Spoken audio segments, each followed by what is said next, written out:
Bonsoir à tous, bienvenue dans Metamorphosis School, l'école de la transformation.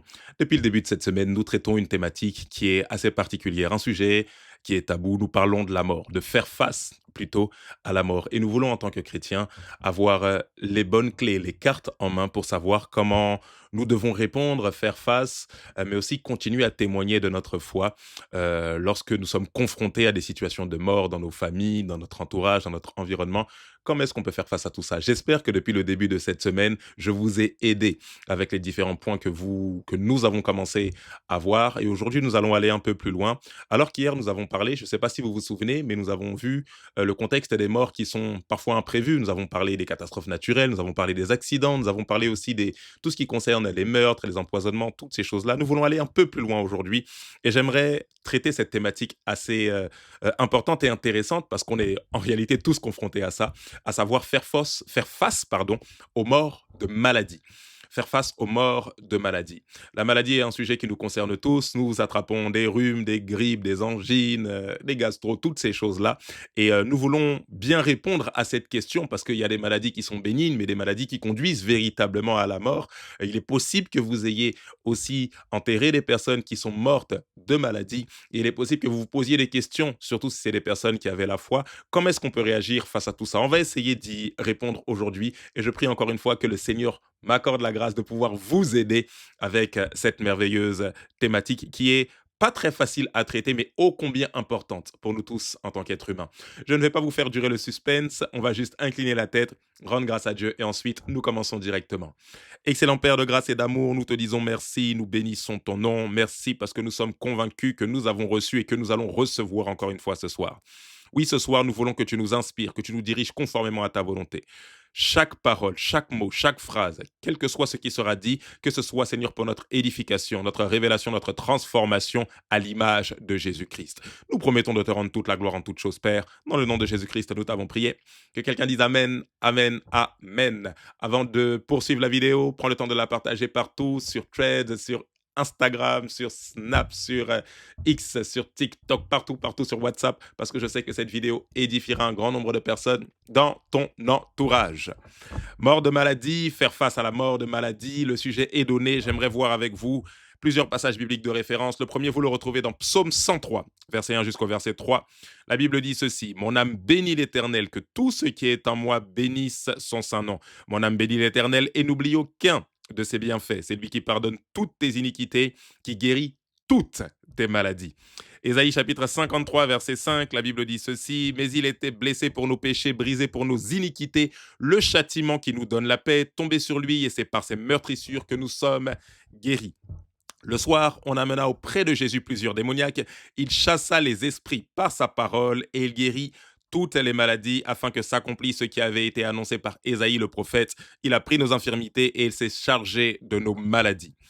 1 Corinthiens chapitre 12, verset 8 jusqu'au verset 9. La Bible dit ceci: En effet, à l'un est donné par l'Esprit une parole de sagesse, à un autre une parole de connaissance selon le même Esprit, à un autre la foi par le même Esprit, à un autre le don des guérisons par le même Esprit. Jacques chapitre 5, verset 13 jusqu'au verset 16, la Bible dit ceci: Quelqu'un parmi vous est-il dans la souffrance? Qu'il prie. Quelqu'un est dans la joie? Qu'il chante des cantiques. Quelqu'un parmi vous est-il malade? Qu'il appelle les anciens de l'Église et que les anciens prient pour lui en loignant d'huile au nom du Seigneur. La prière de la foi sauvera le malade et le Seigneur le relèvera. Et s'il a commis des péchés, il lui sera pardonné. Confessez donc vos péchés les uns aux autres et priez les uns pour les autres afin que vous soyez guéris. La prière fervente du juste a une grande efficacité. Dernier passage biblique de référence, 1 Pierre chapitre 2 verset 24. Lui qui a porté lui-même nos péchés en son corps sur le bois, afin que, morts au péché, nous vivions pour la justice, lui, par les meurtrissures duquel vous avez été guéris. Je répète, lui, par les meurtrissures duquel vous avez été guéris. On va aller directement dans le vif du sujet. Vérité numéro 1. Ayez foi en la guérison divine. Ayez foi en la guérison divine. ayez foi en la guérison divine. Je ne vais jamais cesser de le répéter tout au long de cet enseignement d'aujourd'hui. Ayez foi en la guérison divine. Alors ici, j'aimerais mettre un petit bémol et j'aimerais nuancer. Je ne suis pas en train de vous donner un discours pentecôtiste ou pentecôtisant ou charismatoplanant. Non, je suis en train de vous amener la parole de Dieu. La Bible dit ceci. Psaume 103, verset 1 jusqu'au verset 3. Mon âme bénit l'Éternel et n'oublie aucun de ses bienfaits. C'est lui qui pardonne toutes tes iniquités, qui guérit toutes tes maladies. J'ai une question pour vous. Est-ce que vous croyez au pardon des péchés? Est-ce que vous croyez que Christ a pris vos péchés? Et si vous croyez que Christ vous pardonne de vos péchés, si vous croyez que Christ sur la croix vous a pardonné, vous ne pouvez pas ne pas croire que Christ veut prendre aussi vos maladies. En réalité, il est impossible, impensable de croire que nos péchés sont pardonnés sans pour autant croire que nos maladies sont guéries. C'est dans ce sens que Jésus-Christ, lorsque le paralytique descend, il ne commence pas par guérir sa maladie, mais par pardonner ses péchés pour lui montrer qu'il est en même temps aussi capable de le guérir de sa maladie. Jeune homme, tes péchés te sont pardonnés. Tout le monde s'indigne autour de lui et Jésus dit, mais que vous ensemble, qu'est-ce qui est plus facile? Dire à un homme, tes péchés te sont pardonnés ou lui dire, lève-toi, prends ton lit et marche. Afin que vous sachiez que le Fils de l'homme a aussi le pouvoir de pardonner les péchés sur la terre, je te l'ordonne, lève-toi, prends ta natte ou prends ton lit et marche. Jésus guérit nos maladies pour prouver qu'il est en mesure de pardonner nos péchés. J'ai une question pour vous. Qu'est-ce qui vous prouve que l'œuvre de la croix est véritable? Qu'est-ce qui vous prouve que Jésus-Christ est vrai? Qu'est-ce qui vous prouve que tout ce qui est dit de ce que Christ a pris sur lui, notre malédiction, etc., vous me direz que vous y croyez par la foi. Mais Jésus ne veut pas juste vous donner, permettez-moi l'expression, une foi invisible. Jésus veut vous donner de croire en lui en laissant des preuves dans votre vie. Comme on aime le dire, en laissant les traces de la vie de résurrection dans votre vie. Voilà pourquoi ici, je le répète, ce n'est pas un discours pentecôtiste, je vous amène la parole de Dieu. Christ ne va pas vous guérir de maladie. 1 Pierre chapitre 2 verset 24 nous parle d'un fait qui est avéré, un fait qui est ponctuellement achevé dans le passé, lui par les meurtrissures duquel nous avons été. Nous ne serons pas guéris par Jésus. Nous avons déjà été. Spirituellement, nous sommes transportés dans la guérison divine au moment où Christ, sur le bois, prend nos péchés. Alors vous ne pouvez pas croire que Christ a pris vos péchés sans pour autant croire qu'il a pris la corruption qui peut affecter votre corps, en l'occurrence la maladie. Oh les amis, vous devez croire à cette vérité fondamentale. Lorsque vous faites face à un temps de maladie, vous devez d'abord dans votre cœur saisir la guérison par les meurtrissures de Jésus-Christ. Je répète, par les meurtrissures de Jésus-Christ. Je n'essaye pas de vous motiver ou de vous donner des paroles positives ou de vous auto-persuader. Non, je vous emmène la parole.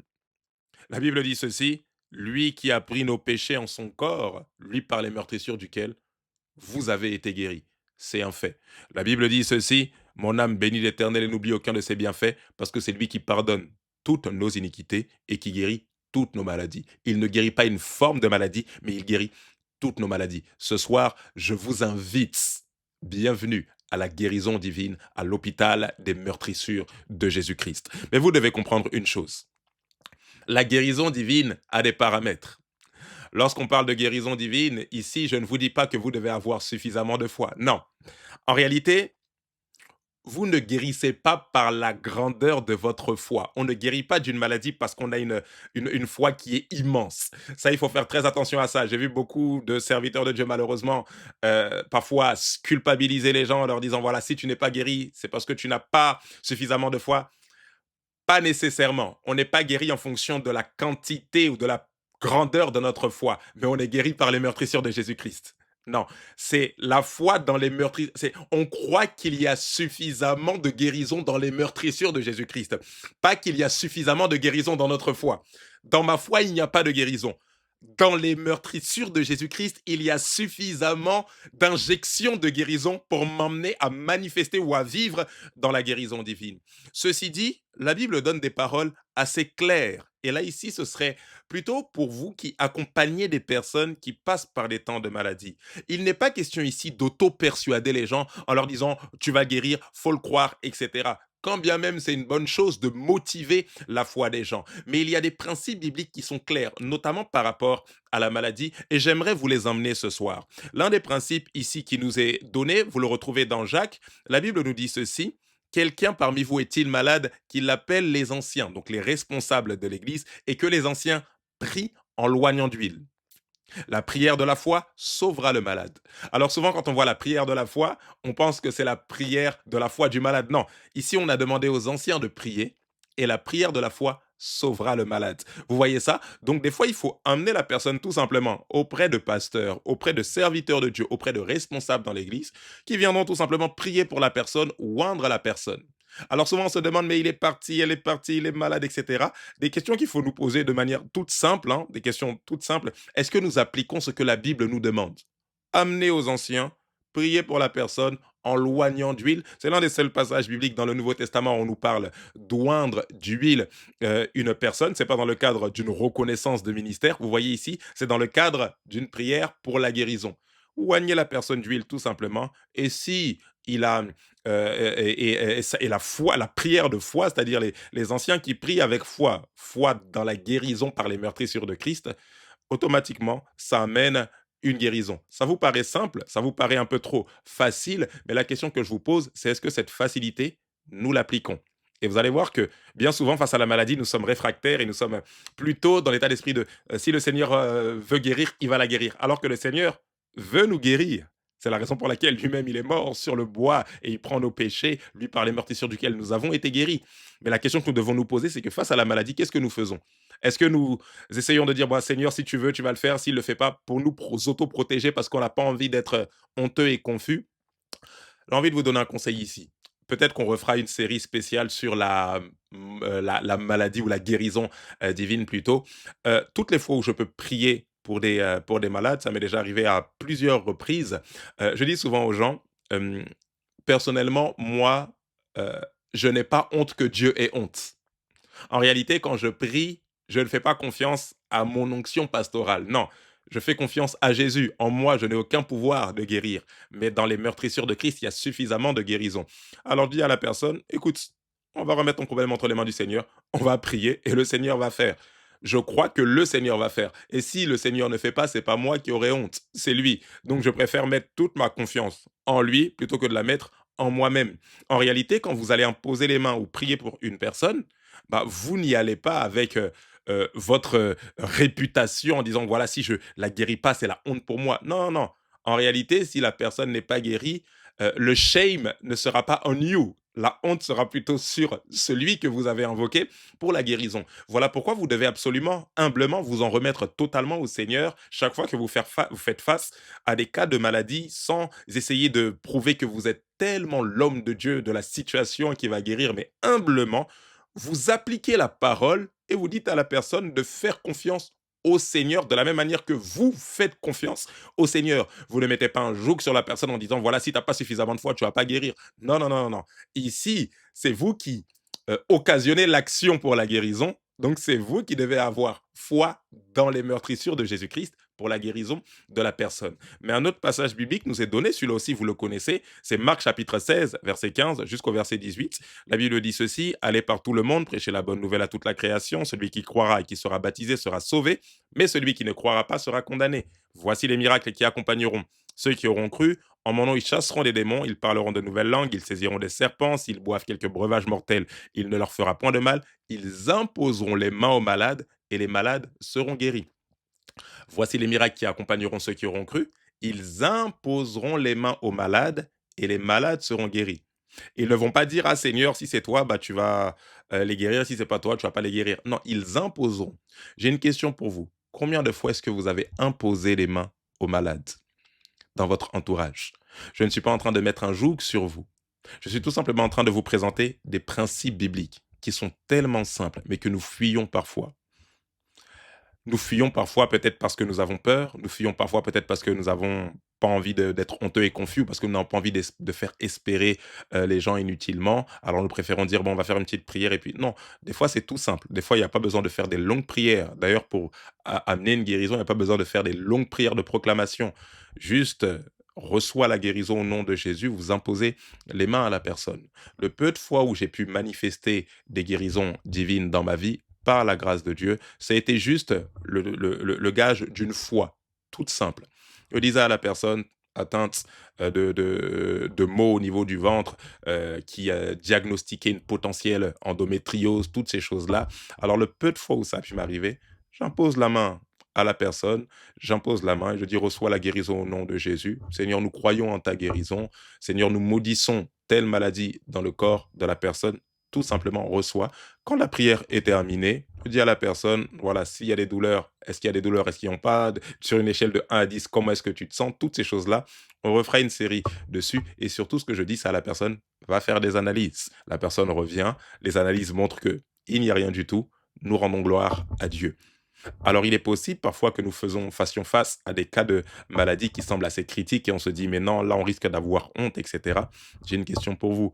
Vous voulez mettre en avant votre réputation ou vous voulez plutôt que le Seigneur soit glorifié? Quand vous parlez de la part de celui qui vous a envoyé, alors vous n'avez aucune gêne, aucune honte et vous vous empressez même ne serait-ce que d'imposer les mains à une personne que ce soit dans votre entourage, vous proposez au moins. Il est possible que les personnes refusent la prière. Ça, vous ne pouvez pas forcer une personne à recevoir une guérison, à vouloir de votre prière. Mais vous allez voir que très souvent, chrétiens comme non chrétiens, ne refusent pas forcément la prière, ne refusent pas forcément le fait qu'on leur propose d'invoquer le Seigneur pour leur cas de maladie. Donc, il faut pas avoir peur de demander. C'est très important d'avoir cette foi-là dans la guérison divine avant que la maladie frappe la personne et que la personne finisse par mourir et qu'on dise, mais pourquoi le Seigneur a permis? Non, le Seigneur nous demande. Appelez les anciens, le Seigneur nous demande d'imposer les mains aux malades et les malades seront guéris. C'est là que vous voyez que la guérison est précédée par une imposition des mains. Souvent, on aime imposer les mains pour chasser les démons, mais je vous l'ai déjà dit ici, vous allez voir que quand Jésus chasse des démons, il donne des décrets par sa bouche.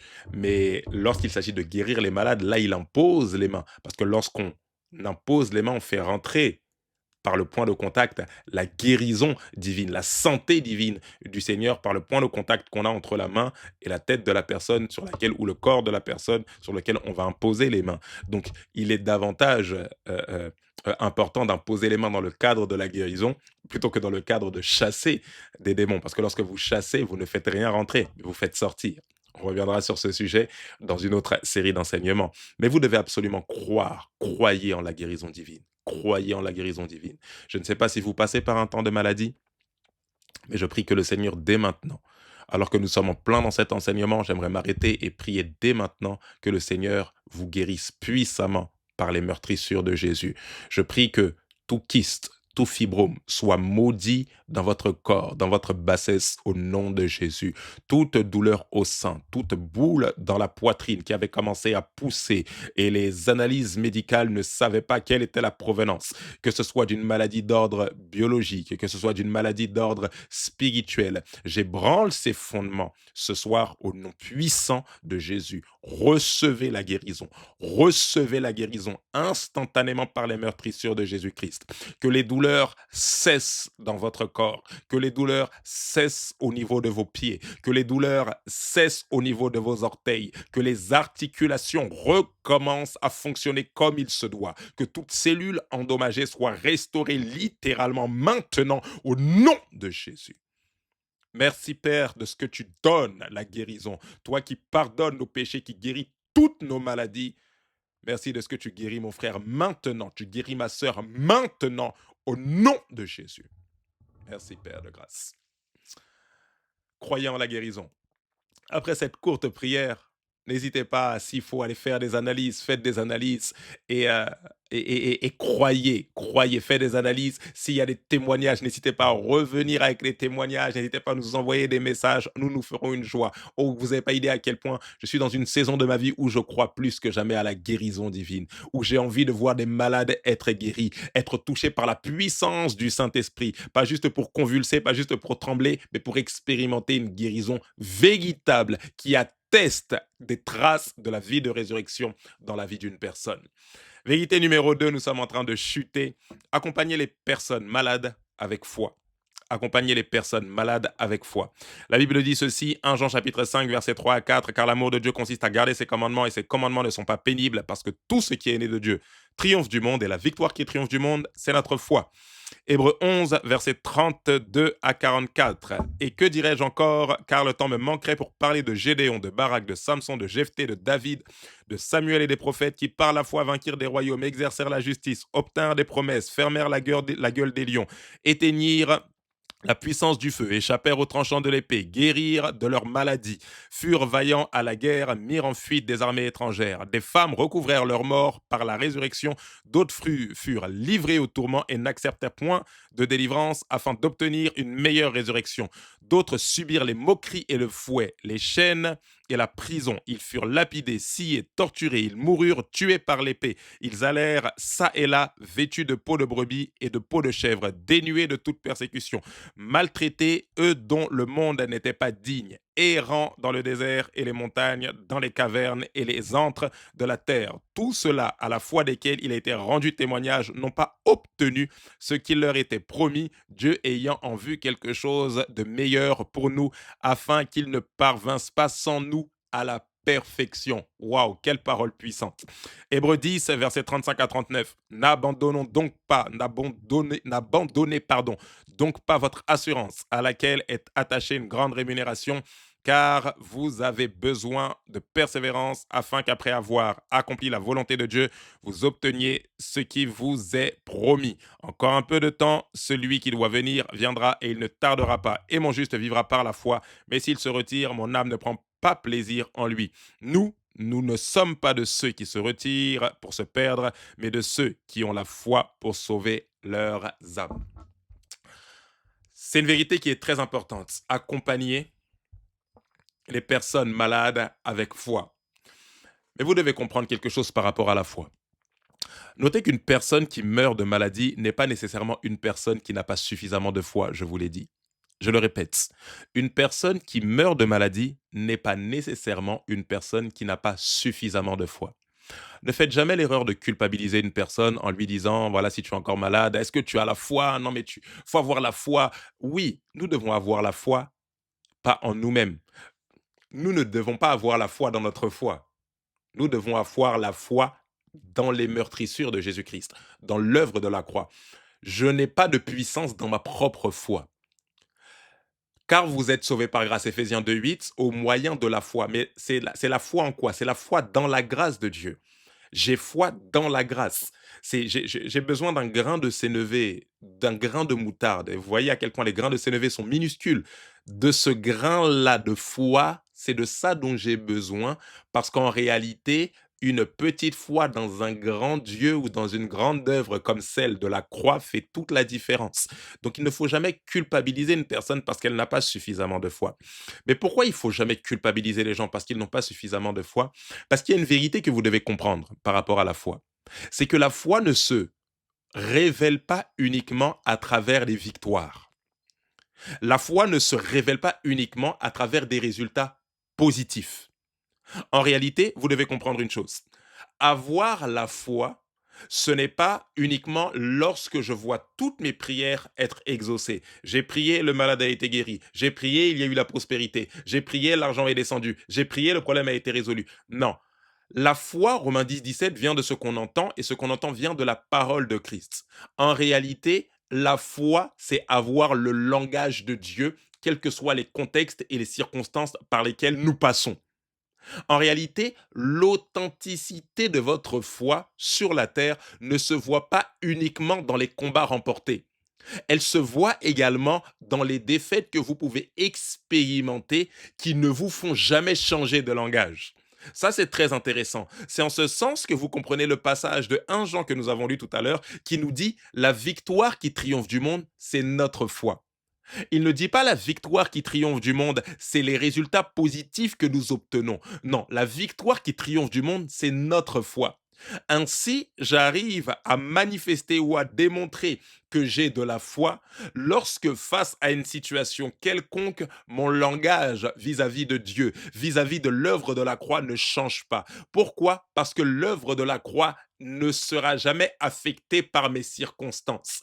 Les réalités de ma vie peuvent changer, mais l'œuvre de la croix est ce qu'elle est. Ça, c'est quelque chose qui est très fondamental. C'est pour ça que dans Hébreu 11, il nous donne ce merveilleux panel de différents héros de la foi. Et il dit par la foi, certains ont obtenu, d'autres n'ont pas obtenu ce qui leur avait été promis parce que Dieu avait en réserve pour eux des choses bien meilleures. Ainsi, lorsque vous accompagnez une personne qui passe par un temps de maladie, oui, vous devez jusqu'au bout motiver la foi de la personne dans les meurtrissures de Christ pour qu'elle puisse recevoir sa guérison, mais vous devez continuer à accompagner cette personne-là jusqu'au dernier souffle, même si on dit qu'il reste 1 minute, même si on lui dit qu'il lui reste que quelques heures. Vous devez toujours avoir exactement le même langage. Quand vous passez par un temps de maladie, vous devez avoir le même langage. Je suis guéri par les meurtrissures de Jésus. Sur le plan spirituel, c'est déjà fait et le plan spirituel constitue la réalité de ma véritable existence. Alors je ne change pas de langage, même si mon corps est encore affecté par cette maladie. Et si je meurs dans cette maladie, je ne meurs pas dans la honte, mais comme un héros de la foi, je meurs dans la foi. Parce que j'ai conscience que si Dieu ne me guérit pas dans le siècle présent, c'est parce qu'il a en réserve quelque chose de bien meilleur pour moi. Les amis, vous devez faire très très attention à la foi. Beaucoup de personnes se retirent parce qu'elles se disent j'ai pas été exaucé, donc c'est que Dieu ne m'aime pas. Non, parfois Dieu n'exauce pas dans le siècle présent parce qu'il a en réserve quelque chose de bien meilleur. Oh, j'aime cette parole. Il dit en réalité, ils ne sont pas parvenus à l'exaucement de tout ce qui leur avait été promis afin qu'ils ne nous devancent pas dans la perfection. Parfois, nous voyons des situations de maladie très critiques et on se dit, voilà, il faut que je guérisse. C'est-à-dire, limite, c'est comme si on veut être éternel dès maintenant sur la terre. Mais rappelez-vous, je vous ai dit que l'éternité, nous n'allons pas la passer dans ce corps. Alors, parfois, le Seigneur permet que certains exaucements à nos prières, nous ne les obtenions pas, pas parce qu'il ne nous aime pas, mais parce qu'il a en réserve dans l'éternité quelque chose de bien meilleur. Dois-je vous rappeler que nous devons voir chaque être humain avec une perspective éternelle? Est-ce que je suis en train de vous aider ce soir? N'oubliez pas de voir chaque être humain avec une perspective éternelle. Oui, nous voulons que les gens guérissent avec nous maintenant, là, tout de suite. Oh, mais les amis, je vous assure que la guérison dans le siècle présent n'est en rien comparable au corps glorifié, au corps de résurrection que le Seigneur nous réserve dans l'éternité. Alors parfois, oui, nous obtenons, parfois nous n'obtenons pas, mais le fait de ne pas obtenir toutes les promesses terrestres ne signifie pas que l'œuvre de la croix n'est pas vraie, ne signifie pas que Jésus-Christ ne guérit pas. Je le répète, nos circonstances de la vie n'affectent pas les meurtrissures de Jésus-Christ à la croix. Je termine avec cette dernière vérité. J'espère que je vous ai aidé pour ce soir. Prenez soin du temple que vous êtes. Prenez soin du temple que vous êtes. Les amis, cette vérité est très fondamentale. La Bible dit ceci, ne savez-vous pas que votre corps est le temple du Saint-Esprit? 1 Corinthiens chapitre 6, verset 19 jusqu'au verset 20. Vous ne devez pas oublier, les amis, que bien souvent nous consommons notre propre poison. En réalité, votre corps est censé vous servir et non pas devenir une prison pour vous.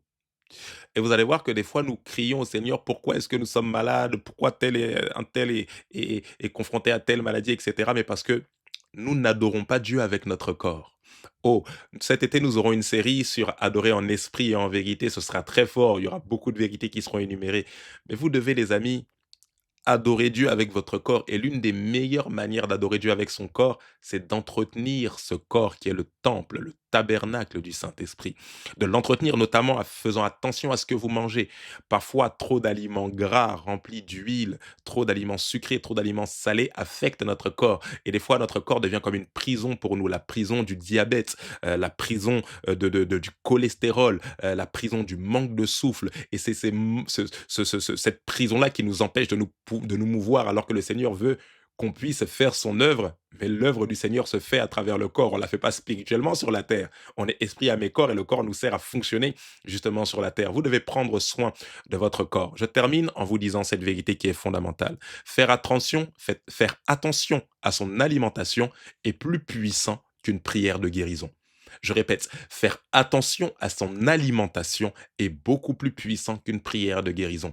Dieu a établi des principes et l'un des principes consiste à prendre soin de son temple. Ne détruisez pas votre corps en lui donnant tout et n'importe quoi à manger, au risque demain de vous demander ou de commencer à supplier le Seigneur, Seigneur, guéris-moi de cette cirrhose au niveau du foie. Mais quand on consomme de l'alcool à l'excès, quand on consomme des sucres à l'excès, quand on consomme des aliments qui sont transformés à l'excès et quand on les consomme à l'excès, bien évidemment, nous attirons des maladies. Vous n'avez pas idée du nombre de personnes qui sont mortes prématurées à cause de maladies. On a diagnostiqué des cancers par-ci, etc. Et parfois, ce n'était ni une attaque du diable, ni quelque chose de quelconque, mais bien souvent, parfois, c'est arrivé juste à cause du fait que l'être humain ne prend pas soin de son corps. L'être humain donne à son corps des choses qui le détruisent, donne à son corps des choses qui constituent son poison, donne à son corps des choses qui constituent sa prison. Oh, je prie que votre corps ne soit pas une prison pour vous. Je prie que vous soyez dans votre jeunesse ou que vous soyez dans vos vieux jours. Je prie que le Seigneur opère une restauration véritable. Les amis, il est mieux de prévenir de la guérison plutôt que de mourir de maladie. Oh, je prie que le Seigneur vous accorde de la sagesse. Qu'il vous accorde de la sagesse dans la bonne gestion de votre corps. Si vous êtes confronté à des personnes qui sont dans certaines situations de maladie, où je prie que le Seigneur vous accorde la grâce d'expérimenter, de manifester des guérisons divines, mais surtout que le Seigneur vous accorde la grâce d'avoir les mots pour accompagner les personnes de la bonne manière, dans la foi et dans la sagesse, la mise en pratique des principes de Dieu. Est-ce que je vous ai aidé pour ce soir par rapport à la maladie ? Est-ce que je vous ai aidé depuis le début de cette semaine par rapport au fait de faire face à la mort ? Aujourd'hui, vous voyez qu'on a traité un peu l'idée de faire face à la mort de maladie, mais plutôt dans le cadre de mieux vaut prévenir que guérir, de comment être dans les conditions, que ce soit pour la guérison divine ou comment est-ce qu'on fait lorsqu'on accompagne une personne qui est en train de mourir de maladie, l'accompagner dans la foi mais avec une foi humble. On rappelle que la foi, c'est pas les résultats, mais la foi, c'est le fait de garder le langage de la parole dans notre bouche. Et enfin, on a parlé de quoi ? De prendre soin de son corps. Je prie que ces vérités soient profondément enracinées dans votre cœur afin que votre vie s'aligne sur la volonté divine au nom de Jésus. Que la grâce, la paix, la faveur, la guérison de notre Seigneur, la guérison de Jéhovah Rapha se manifeste pleinement dans vos vies, dans vos corps qui sont peut-être malades au nom de Jésus. Je prie que vous ayez une foi dans la guérison comme jamais auparavant et je prie que vous puissiez accompagner des personnes qui passent par les temps de maladie de la meilleure des manières. Que Dieu vous bénisse. On se donne rendez-vous demain pour la suite de notre enseignement, de notre série d'enseignements. D'ici là, à très bientôt avec Metamorphosis School, l'école de la transformation. Bye bye.